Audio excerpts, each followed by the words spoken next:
భవాని లోకాల నేలే ఓంకార రూపమమ్మా తల్లి నీ మహిమల్ని చూపవమ్మా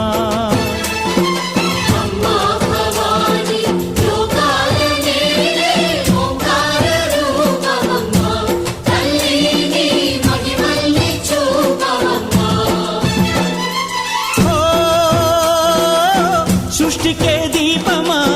శక్తికే మూలమా సింహరథమే నీదమ్మా అమ్మ దుర్గమ్మ భక్తులను దీవించుమా